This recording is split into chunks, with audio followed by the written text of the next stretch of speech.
Welcome to Brawl News. The Time to Explain podcast was recently released on Brawl Stars' channel. It's over 2 hours long, and I'm going to break down all the spoilers, all of the news, all the stuff that we know is coming in the update because of what they said in that most recent podcast. Now, before we do get started here, I do want to say, if you have time to go listen to the podcast, I highly recommend doing it because this video, I mean, it's just not going to do the podcast justice. It's so great to be able to listen to the developers and hear all of their thoughts. And while I am going to be sharing what you need to know from the podcast, there's also stuff that they talk about that I'm just not even going to cover because my goal is a short video for you guys. The first topic we're going to talk about is Hypercharge. Now, they started off the discussion about how the team is actually feeling about Hypercharge. And for the most part, it seems like they do really like where Hypercharge is at, in the sense that it actually does like increase hype moments in the middle or the end of the match. They're not like game-breakingly strong, but at the same time, they recognize that not all of the brawlers have them, and like there aren't a whole lot of matches where you actually play and everybody actually has a Hypercharge available. In fact, that's not happening hardly at all, except for when the actual Hypercharge event was happening. And during that time, it was awesome, it was fun, but they recognize that they need more time to be able to release some more Hypercharges. One thing that is good news though is the fact that they did say that they think that there is more room for them to be able to release more than just 6 every update, although the cadence at which they release it is probably going to change rather than like all of it happening within the first month, but we'll have to see exactly what they do with that. The good news is that they like the general concept of Hypercharges, and it seems like the feedback has actually been really positive. With that being said though, they pretty much all agree that like Hypercharges are good, but they kind of didn't quite reach that like fun mark, right? They want to try and make it so that they're a little bit more different, a little bit more exciting. With that being said though, they are very happy with like the basic design in that like you do get like a boost to your attack damage, your movement speed, and your shield, and the actual aiming of the super is the same. Like not very much changes from brawler to brawler. So from that design perspective, things are pretty good. But Frank and Adrian, pretty much everybody agreed that they did feel that they didn't really like, they felt kind of underwhelming in the sense that it didn't really change the supers that much, and they really want to make future Hypercharges even crazier and more game changing. And this is happening in the next update. For Rose's Hypercharge, one of the things that they've talked about specifically is that they want to add like an additional slow effect that happens when she actually brings up her super, like maybe like roots that kind of like slow enemies or like root them in place or something like that, so that actually changes how enemies are actually able to play around Rosa or what you do. Like her activating her Hypercharge is a different reaction than just her super. Now, one question they were given is why do Hypercharges give stat buffs in the first place? And that is that they do want to make them feel powerful when you use them. Additional damage, speed, and a shield definitely do this. In fact, in my opinion, the speed buff and damage buff are my favorite part of Hypercharges. But whether or not it comes to Hypercharges actually achieving their goals, it's kind of too early to tell right now because there are only 6 brawlers that have them and they're still discussing things. With all that said, they're not positive that the rollout strategy and the pricing was ideal. Now, they didn't specify what they meant by that. I have a feeling that they're still going to make it so that you have to wait 2 weeks before you can actually purchase them. I know that not a lot of people love that, but you know what? They have to monetize them somehow, and it's either they just lock them all up behind gems or they try to sell like early access to it, and so that kind of makes sense. And then there's like the Hypercharge challenge where you get 1 for free, and honestly, I think that one is fantastic. I think there was a lot of feedback that maybe 25 wins was a little bit too much, but I did love the Hypercharge challenge. It was so much fun to play brawlers that had Hypercharges. You could experience them all. It was really awesome. The collector's pack was really cool. I think mostly what they're unhappy with is the fact that they just released like a bunch of them like within the first month. So they're probably going to like maybe spread them out more throughout each season. I don't know. We'll have to see what ends up happening. The question that I have is whether or not they're actually good with the 5,000 coin costs. I do think they're too expensive. I really do. And maybe not like crazy expensive. They're not absurdly out of the park, but they are a little bit expensive. So we'll have to see whether or not Supercell actually does add some changes to the cost of Hypercharges in the future. Interestingly enough, they did mention that the cost of Hypercharges is actually completely different in China. In the Chinese version of Brawl Stars, you actually cannot purchase Hypercharges with coins. They can only be purchased with gems, but they only cost 80 gems. So it's not like that many gems to get a Hypercharge, but at the same time, it kind of encourages people to like actually spend money on the game, which is kind of interesting. They also touched on the fact that the Chinese version of Brawl Stars is actually different than the current one and will probably continue to become even more and more different because it's actually developed by a different team that is in communication with Supercell, obviously. One thing that a lot of people like to bring up is the fact that the China team is releasing different skins than what we are actually getting in the game. They're going to become more and more different between the two versions of the game, which like I don't know, most people watching this video probably aren't too familiar with the Chinese version of Brawl Stars, but it's something kind of interesting. Now, another thing that they talked about was the power progression change between levels, okay? From the sounds of it, they are not planning on changing this. Ultimately, they realized that a 5% buff between power levels does not feel like a big enough change. It doesn't justify actually upgrading your brawlers.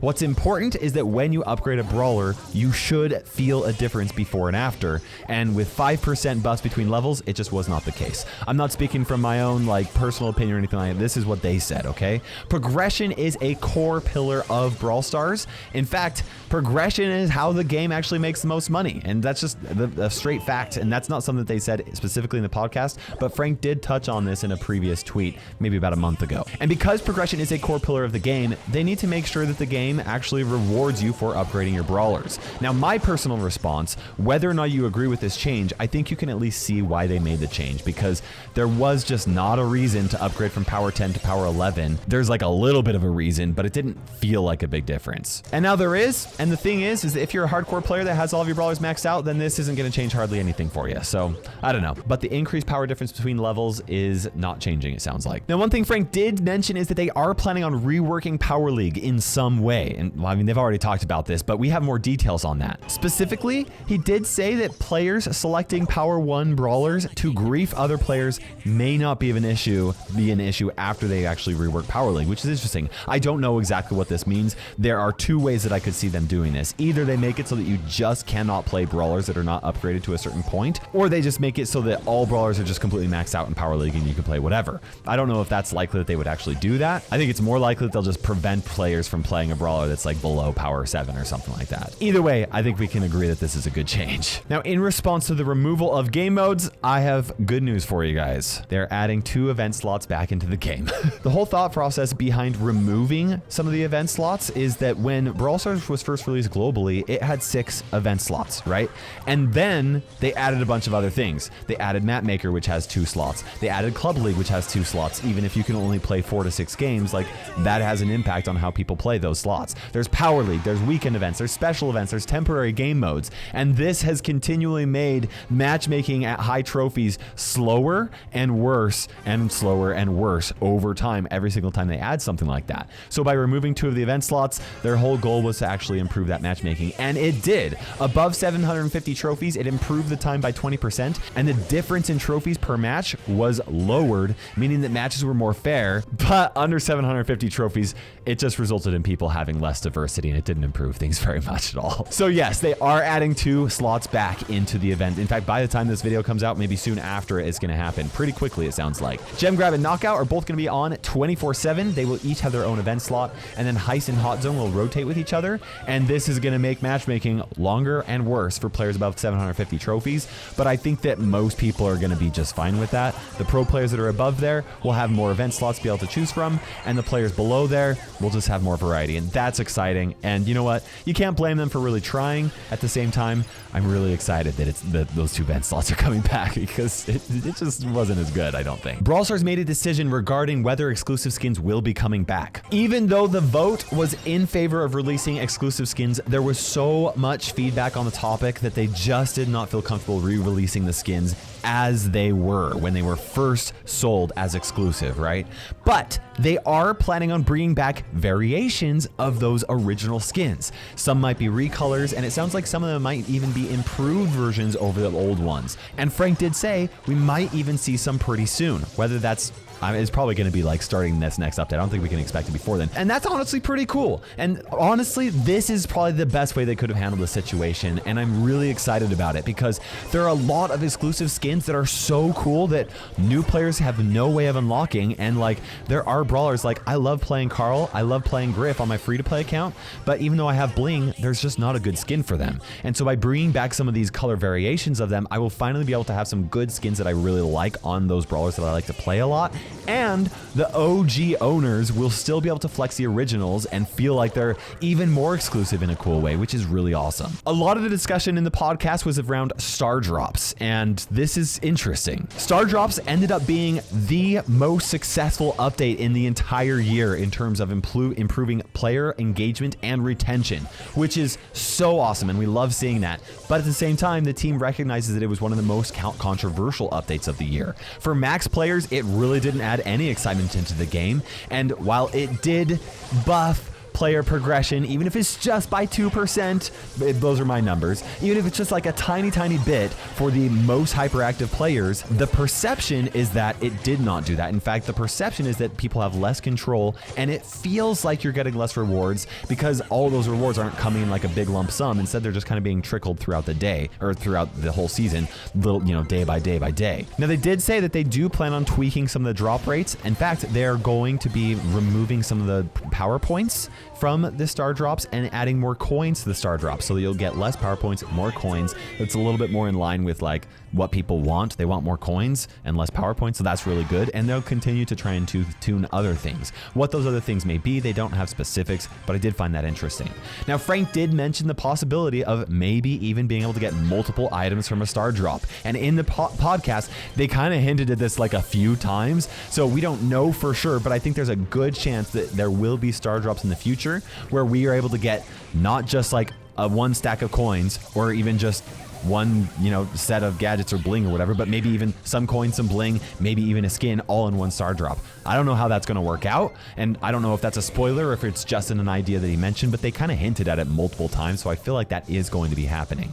Either way, they want to make Starr Drops feel more exciting than they currently are, because like Danny said in the podcast, Starr Drops are kind of like in a rough situation when it comes to player perception, where they did actually buff progression for every type of player, and yet the perception is that people are getting less rewards, which is not good. And yes, they did confirm that Starr Drops are giving more progression than before, and it's not by much for super active players. Like I said, by my math, it was only 2% for the hyperactive players, but for the casual players or people that aren't grinding every single day, Starr Drops are giving a lot more resources. And they actually had like a specific graph in the podcast showing, yes, they are in fact giving more resources because of Starr Drops than they have in the past. And that's really cool, even if it doesn't feel as exciting, but that is something I want to touch on. I don't know how they can make Starr Drops feel like actually more exciting and make you feel like you are getting more rewards without like completely changing the economy. I don't know, but I'd be fine with a buff in Starr Drops. I honestly would. When it comes to the tail end of the Brawl Pass season though,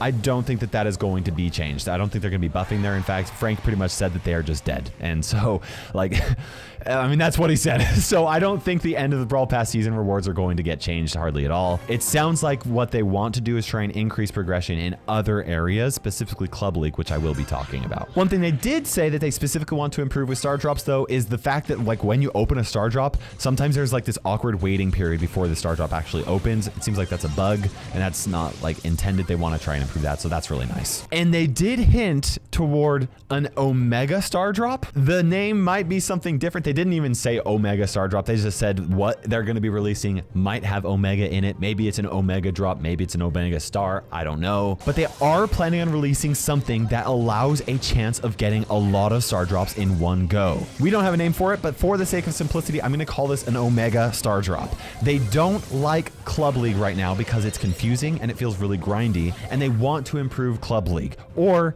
replace it or do something with Club League so that it's more accessible and more fun. And from the sounds of it, if you are in an active club, there's going to be some way for you guys to work together to try and fill up a massive Omega Starr Drop with loads of resources over time. And when you open it, it will be like a ton of Starr Drops that you get to just open up and get all sorts of resources, like at the end of the week, maybe at the end of the season, I don't know, maybe at the end of the day, I really have no idea. But this actually goes very well in line with Brawl Stars' recent Twitter post, or X post, or whatever you want to call it, where they are going to remove the club shop from the game.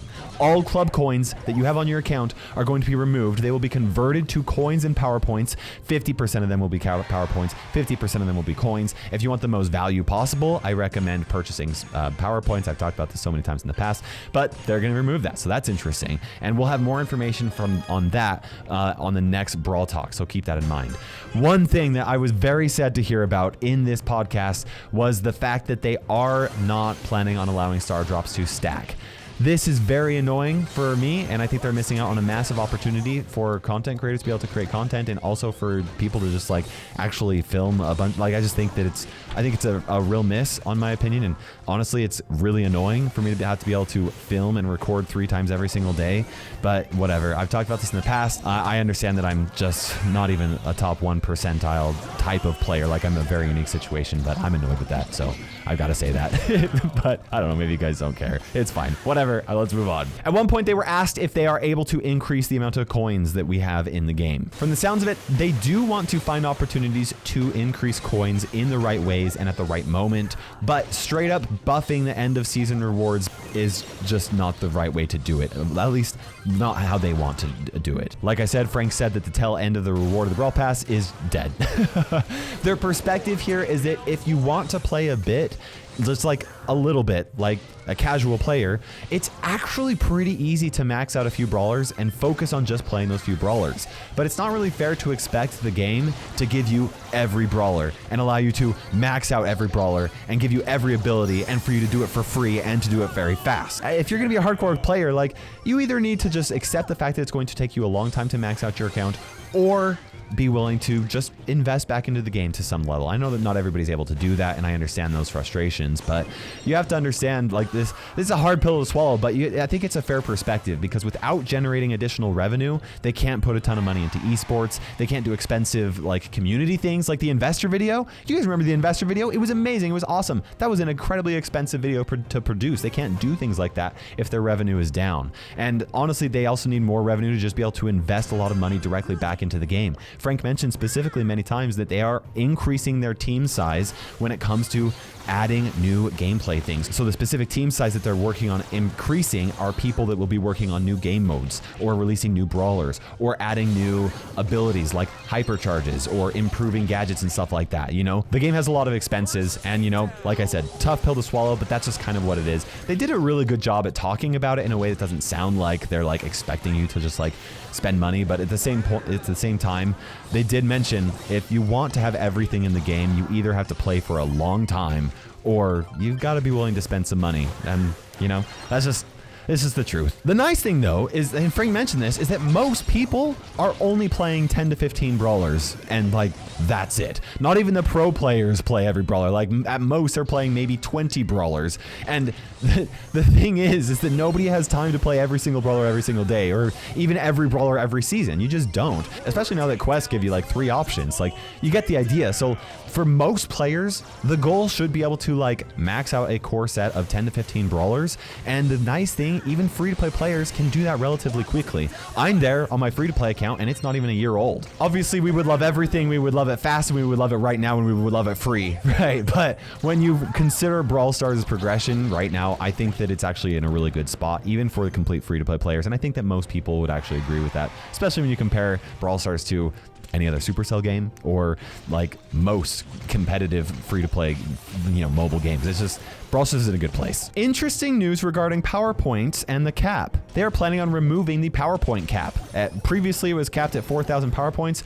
They're just going to remove it, and you'll just be able to stack up as many PowerPoints as you want. I don't really know how I feel about this. I've been working really hard on my free-to-play account to be able to stack out that cap and try and use it to convert PowerPoints into gold, and I won't be able to do that anymore. But at the same time, I don't think most players are doing that, and with them removing the club shop, it's actually not really efficient for me to do that anyway. So I don't know how I feel about this.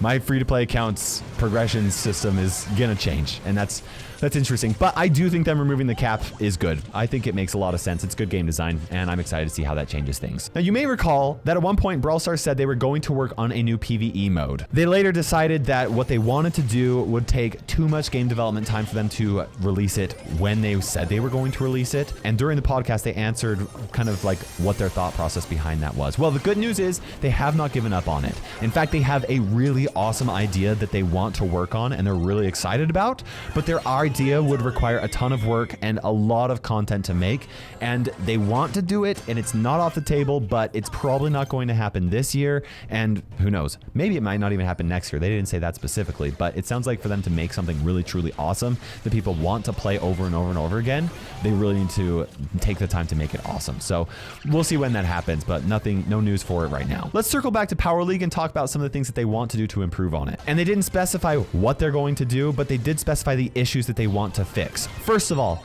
matches are too long, especially for new players. And that makes sense, especially when you consider the fact that it takes too long for a lot of players to get to the fun part of the Power League, which is the actual match. Drafting and banning is really overwhelming to new players. It takes a long time, so it's really hard to get into, and unlocking the ability to buy a skin from Power League really sucks. So they want to make Power League way more rewarding, and they specifically said that they want to add rewards that allow you to flex your skill in Power League, which is really cool. I don't know exactly what that means, but that's exciting. And they did specifically say progression rewards. So previously, Power League never gave any type of progression at all, which I've felt like makes sense, but it sounds like they are planning on adding progression rewards into Power League. So that might actually be the economy buff that people are kind of looking for, wanting some more coins or something like that. I don't know. Hopefully they don't take coins away from the Brawl Pass or the tail end of the end of season rewards.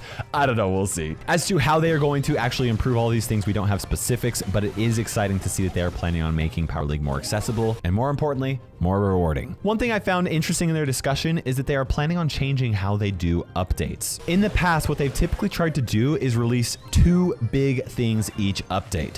And that's good, but at the same time, it resulted in 2 big issues. First of all, it didn't leave them enough time to make sure that those 2 things they were releasing were as good as they possibly could be. And so they ended up being released without, like, things just weren't perfect, or, you know, I've shared plenty of feedback on lots of updates every single time about how I felt like things could have been improved. And second, it didn't leave enough time for them to improve other aspects of the game. And they specifically talked about, like, the gears. When gears were first released, it took them an entire year for them to be able to take the time to actually rework it in a way that made sense.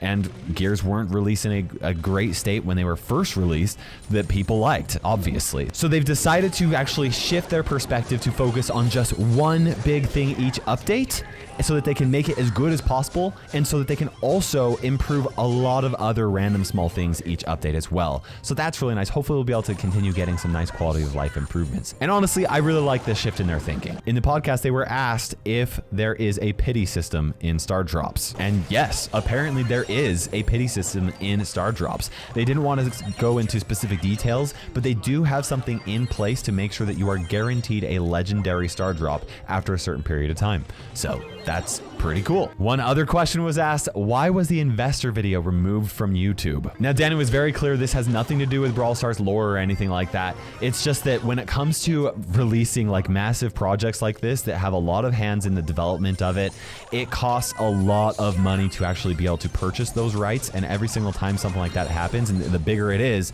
the more expensive those rights are. And being able to own that media forever, or own those rights forever, when Brawl Stars didn't specifically actually produce it themselves, it was just unrealistically expensive. So the truth is, the rights to use the video expired, and they don't have it anymore, so they can't leave it on their YouTube channel. The lore is still there.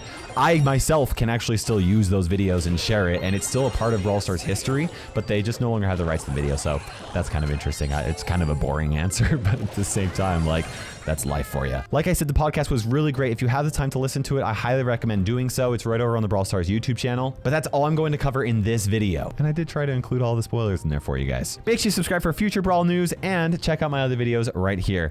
Let me know what you guys thought about this video. And for now, this is KairosTime ticking by. We will see you in Brawl Stars.